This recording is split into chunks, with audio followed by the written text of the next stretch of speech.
Hari Om. Sarvopanishado gavo dogdha gopalanandanaha partho vatsa sudhir bhokta dugdham gitamritam mahata. This shloka which we chant in Gita Dhyanam,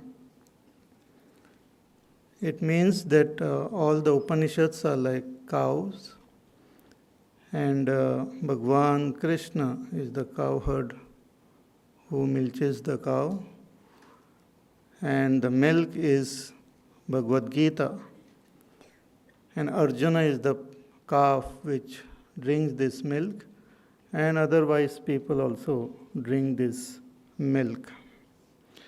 So this Bhagavad Gita is considered the essence of the teachings of Upanishads. Upanishads are the most ancient revealed scriptures. They are so ancient that we don't know their origin.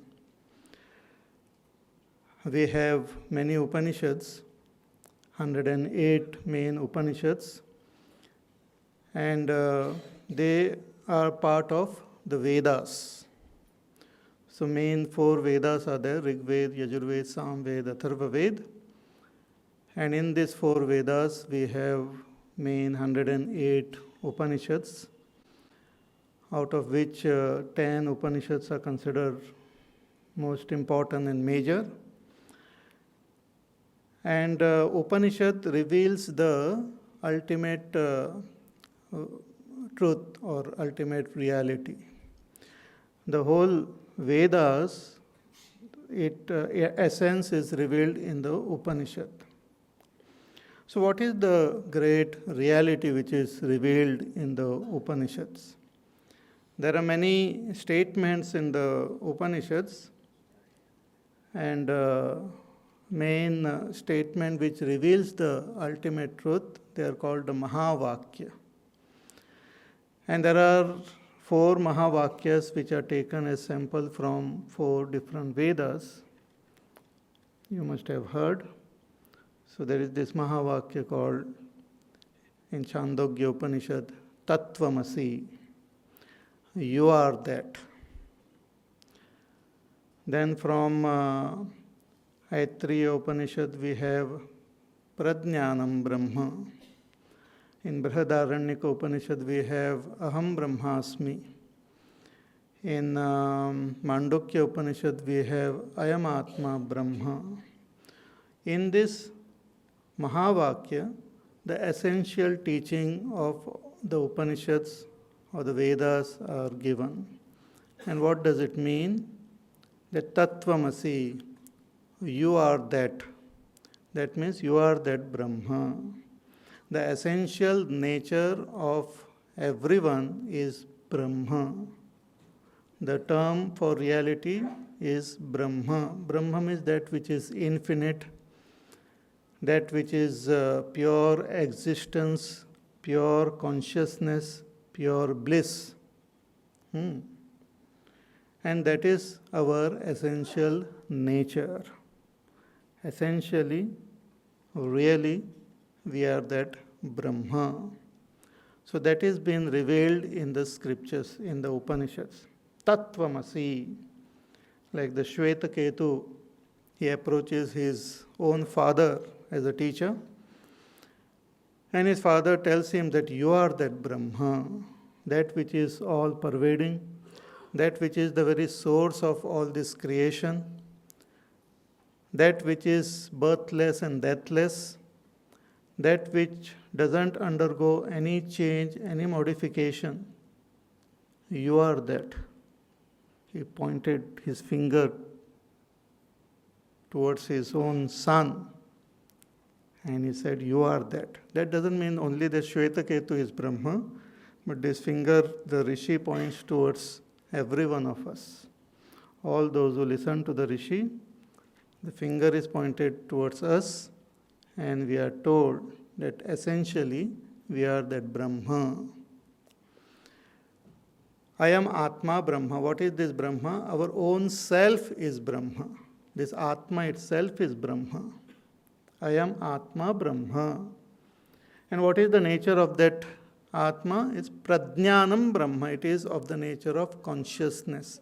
It is that because of which one is aware of the world. It is that because of which one perceives things and understands. So Prajnanam Brahma.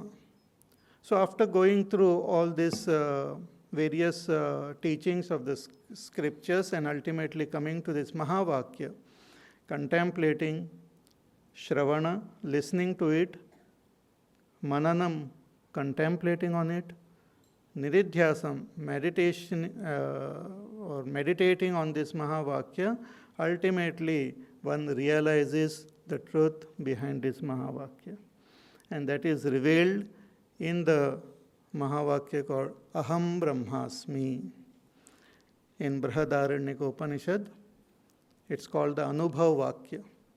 The seeker, after going through the process, after going into that state of Nirvikalpa Samadhi, comes to directly recognize or realize that I am that Brahma. Aham Brahmasmi. Same, the teaching of this Mahavakya or this Upanishad is given in this Bhagavad Gita. So Bhagwan is not giving some new teaching, he is just giving the essence of the teaching of the Upanishad in a most simplified way. Since it is the essence, it is, you can say, the whole Bhagavad Gita is a essence of or the commentary on this Mahavakya. And here Bhagwan Krishna is revealing it to Arjuna. Bhagwan Krishna, who is speaking as that Brahma, who knows that his very self is Brahma, who has experienced Aham Brahmasmi, is revealing this truth to Arjuna. So the great thinkers who study Bhagavad Gita, they broadly divide the various chapters of Bhagavad Gita. How many chapters are there? 18. Very good. You have crossed one step now. Not that you will get 5 crores or something, but you will get moksha when we are able to answer all the questions. So, the 18 chapters of Bhagavad Gita are broadly divided into 3 groups of 6 chapters each. We have completed 6 chapters. We will be entering the next group of 6 chapters. So these 3 groups of 6 chapters are commentaries on these 3 terms of this Mahavakya, Aham, Brahma, Asmi. So the first 6 chapters tell us what is the meaning of Aham. We have a misunderstanding about this Aham. Aham means I. So we, at a state of ignorance, in a state of confusion, we consider ourselves something limited, and that limited we consider as our own self. I consider myself this body. If someone asks me how big you are or who you are, first I talk about my own body. I say I am a man or a woman. So I am talking about my own body as I. Then if I go deeper, I identify with my senses and I talk about myself as though I am a sense organ. I say I see, I hear, I taste. The senses hear, taste, see, but I identify with them and think and say and experience myself to be the sense organ. I identify with the mind and feel myself to be the mind. I am happy, I am unhappy, I am little agitated, I am under the weather, I am above the weather. So I identify with the mind and consider it as my own self. Then I identify with my intellect also, which has got the capacity to know, to understand. I say, I understood, I know, I understand. So in this way, that I is identified with what is not I, what is really not I. So when we go through the first 6 chapters of Bhagavad Gita, systematically Bhagavan reveals the real identity of this self. In the first chapter, we find Arjuna totally confused regarding his own identity. And when we are confused regarding our identity, we are also confused regarding our expression or our responsibilities. Our aim, our goal is not very clear. When we don't know who we are, we also don't know what we have to do. That is simple. So Arjuna was confused. So in the second chapter, Bhagavan revealed to him the real nature of his own self, saying that what dies is the body. Body is like the dress which we wear. The Atma is neither born nor does it die. Na jayate mriyate va kadachit. It is neither born nor does it die. It cannot be cut by any weapons. It cannot be destroyed by any weapons. It remains unchanged, free from all modification, free from destruction.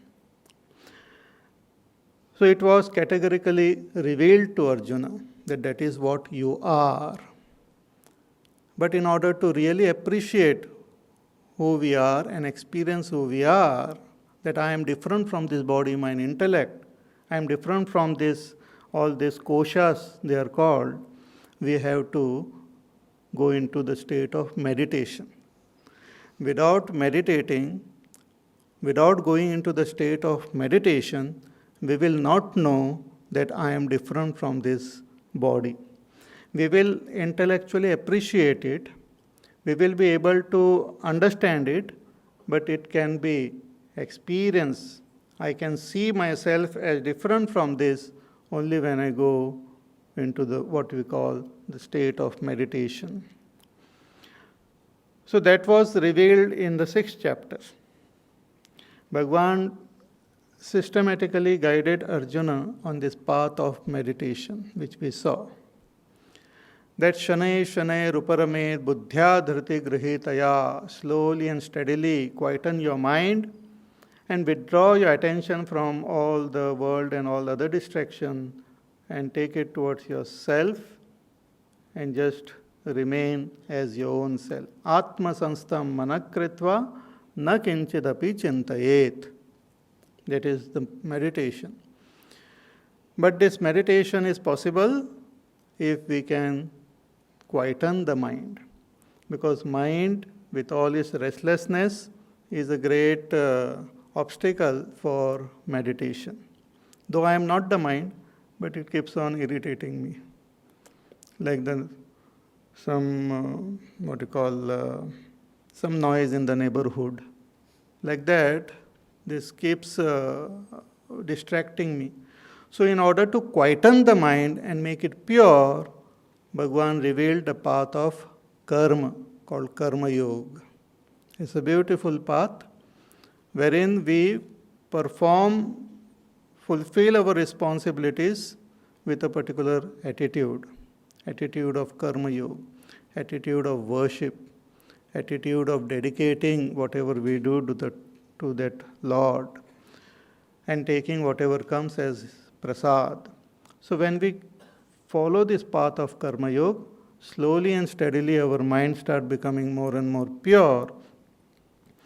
Then we can proceed towards upasana, some special type of sadhana like japa, puja, which can further purify our mind, and then we can proceed towards gaining the right understanding of the self by following the path of knowledge, intellectually appreciating the exact meaning of the term self, I.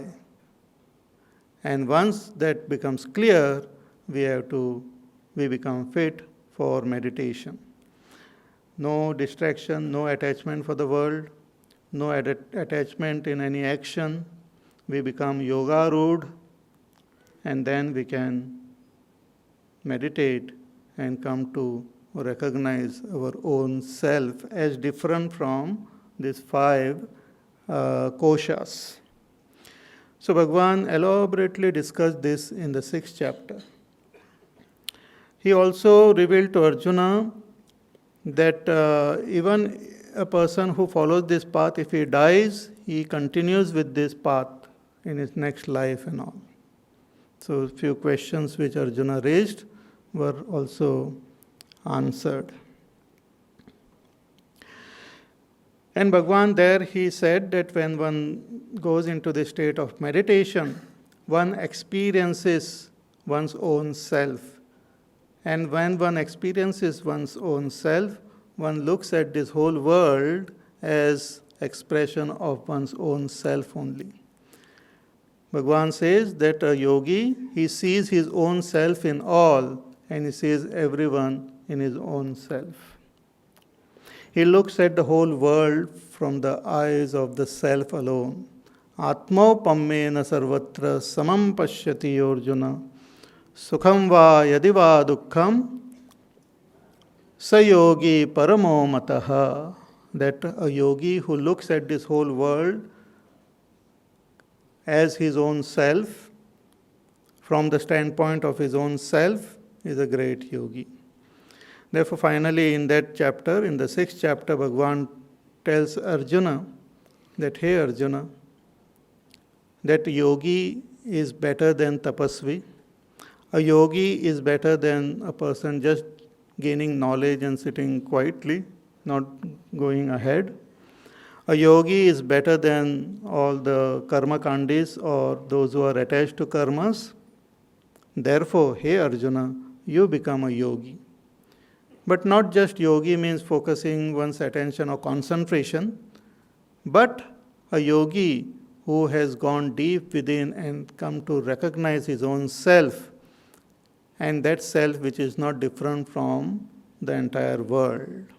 Bhagavan says, Yoginam api sarvesham madgatena antaratmana. The yogi whose mind has entered me, the Ishvara, one whose mind has become one with me, and with that, remaining in this state, one with full faith who worships me, such a yogi is yukta tamo mataha, is the greatest among all the yogis.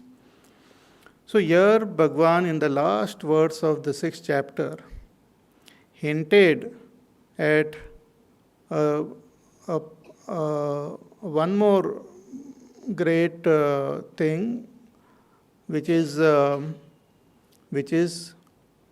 Bhagavan's bhakti. He says a yogi who has become one with me and who loves me is the greatest yogi. Now it's very interesting. The first step is to understand that I am different from all these five koshas, and know that I am that pure consciousness, the witness of all this body, mind, intellect. But the second step is to know that the self in me is the self in all. To recognize the self in me is the self in all is called bhakti. Bhakti is to know that I myself am in all the beings. That's called love. Love is not just offering flowers. Love is not just offering coconut. But love is when one understands, recognizes, realizes the self in me is the self in all. When we just meditate, we will be able to transcend our body, transcend our mind, come to know that I am that pure consciousness. But we have to go one step further and also recognize that this consciousness is not only in this body, but it is pervading everywhere. I am the very consciousness of this whole world. That cosmic self, that self in all is called Paramatma. So to recognize and identify with that Paramatma is the final stage. To understand Aham as a limited or different from body is one step, but to understand Aham Brahmasmi is the ultimate understanding. You understand? Let me give an example of a pot, empty pot. Empty pot is a good example. It's not very empty, totally empty. There is space in that pot. But that space thinks that it is the pot. And it has got its own problems. That I am this pot. And this is my family. That is a big pot. This is a small pot. It's a long pot. This is a modern pot. So like that, he has got all this. And he feels that now I am becoming old pot. I am becoming crackpot. Then some wise pot comes and tells this pot that, hey pot, that you are really that space. You are not the pot. You are the space. You are different from this pot. Even when the pot grows old or it breaks or it changes, you don't change. That's you, that space cannot be cut, cannot be destroyed. It neither is born nor does it die. But this pot is born, pot dies. You are that space. So he meditates and comes to recognize that, yes, I am not this pot, I am this space within this pot. That is a limited understanding. It is a great understanding, but still it is one step lower. This space should understand that I am not only in this pot, but I am the space in all the pots. That is that space which is all pervasive, that space in which all pots exist, that space which exists in all the pots is called a Param space. So Param Atma or Ishvara is that self, same self, which is existing in all the beings, which is the self of all beings. And this we can comprehend when we even transcend all our attachment to any limited concept of myself.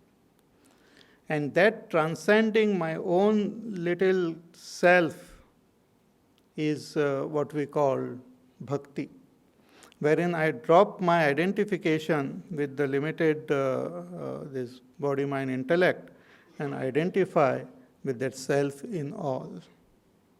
That is called bhakti, which is, if you can say that jnana, knowledge, is to recognize myself as that pure consciousness.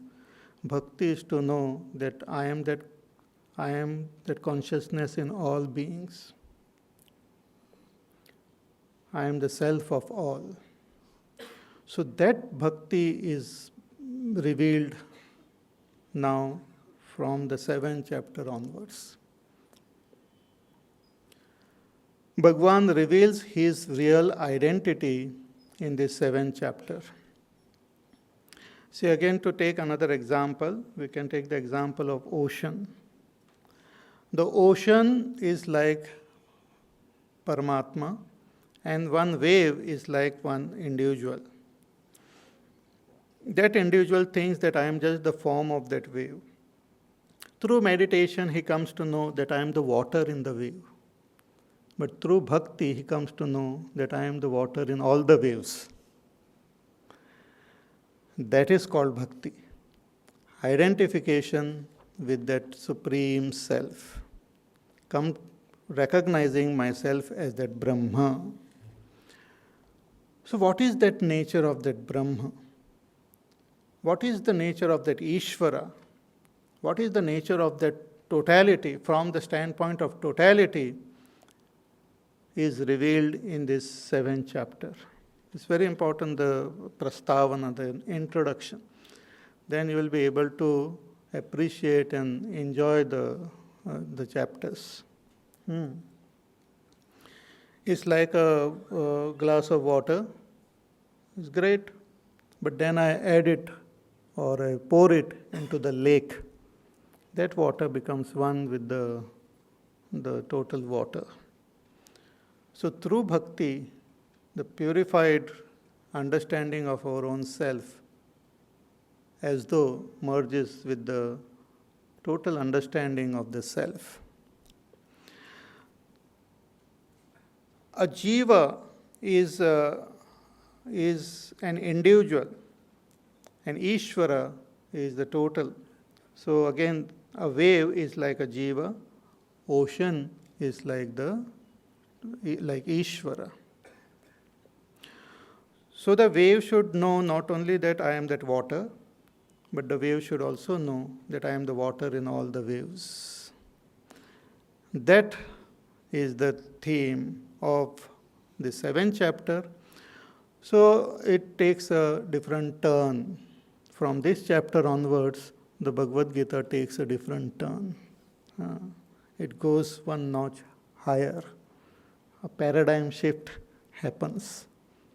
It's beautiful actually. You can feel as we go through the chapter, you can experience it. So in this chapter, Bhagavan till now was talking Arjuna who you are. Now in this chapter, Bhagavan will tell him who I am. Therefore in this chapter you will find Bhagavan uses the term aham, mama. These terms he uses so many times because he is talking about his own real nature. It begins by telling Arjuna that I will reveal this knowledge, I will reveal this path to you by which you will come to know me completely. And then he reveals his nature, he reveals the para and apara prakriti, and further Bhagavan gives us the path of bhakti. But bhakti has to be understood properly. Bhakti is not just ringing bells. Bhakti is not just singing some nice bhajan. These are all upasnas. They are good. They purify the mind. Bhakti is pure love. Unconditional love is called bhakti. Upasana purifies our mind. But bhakti is identifying with the totality. There is no difference between I and this world or all beings. That state is the bhakti. So Bhagavan reveals this path to Arjuna, and the famous shlokas like about Maya also is given here, like Daivi Hesha Gunamayi Mama Maya Duratteya Mameva ye prapadyante mayam yetam tarantite. And this is a small chapter, only 30 verses are there. Bhagavan also reveals in this chapter